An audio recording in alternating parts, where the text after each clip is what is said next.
ఏమండి ఈ అమ్మాయిని ఎక్కడైనా చూసారా? చూడలేదండి. సరే.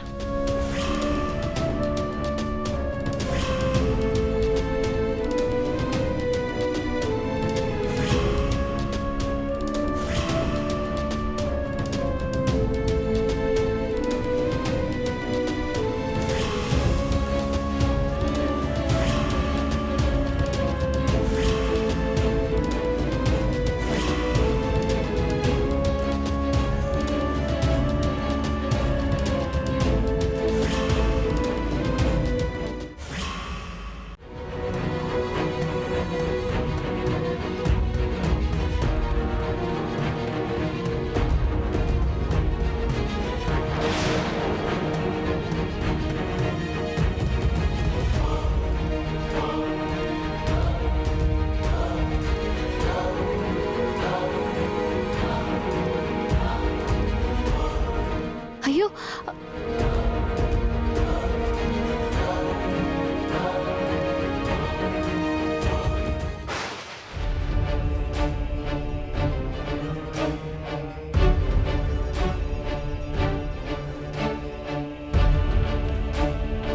గౌతమ్ గారేంటి ఈ ఏరియాలో తిరుగుతున్నారు? నేను ఈ ఏరియాలో ఉంటున్నట్టు ఆయనకి తెలిసిపోయిందా? నా కోసమే వచ్చారా?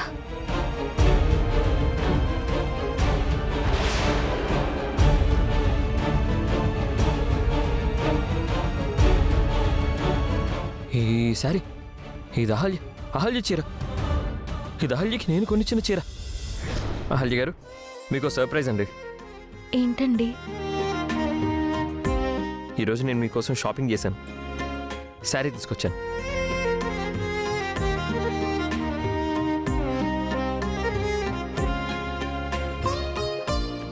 చీర చాలా బాగుందండి.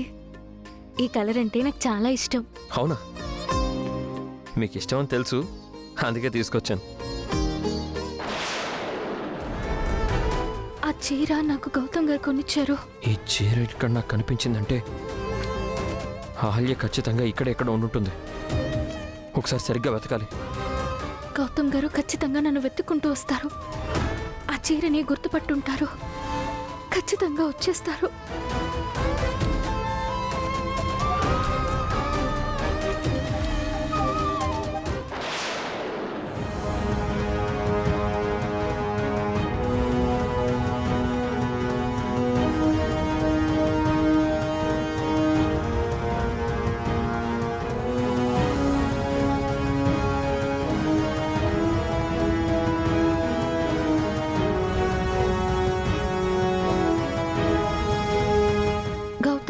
నేను ఇంట్లో ఉన్నానని నా కోసం వస్తారేమో, మళ్ళీ నన్ను ఆ ఇంటికి తీసుకెళ్ళిపోతారేమో.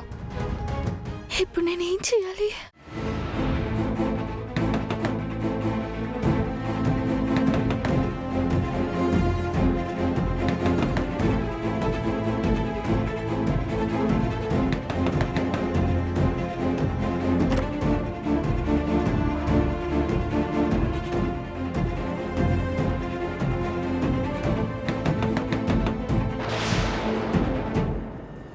లక్ష్మి, అదెవరో చూడు.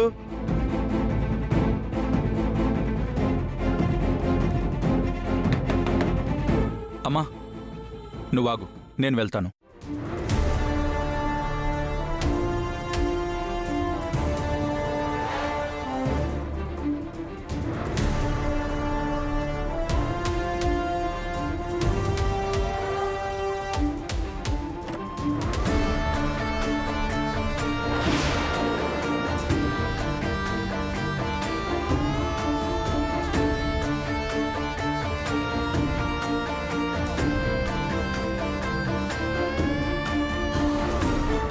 ఎవరు మీరు? ఏం కావాలి? అది ఈ చీర నేను వీధిలో వస్తుంటే నా మీద పడింది. ఇది మీ ఇంట్లో వాళ్ళ చీర?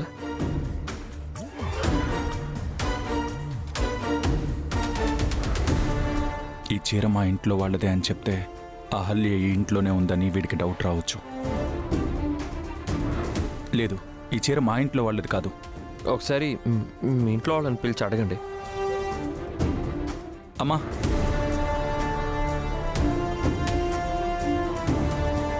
చూశారుగా మా అమ్మ పెద్దావిడ తను ఇలాంటి చీరలు కట్టదు. ఇది ఇంకెవరిదో.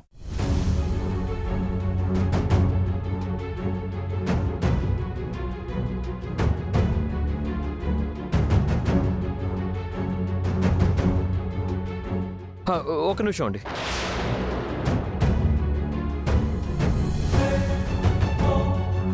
ఈ అమ్మాయిని మీరు ఎక్కడైనా చూసారా?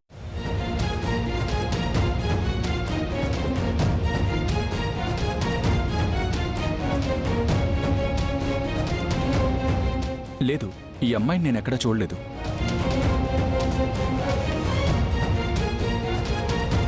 ఓకే అండి, థ్యాంక్ యూ.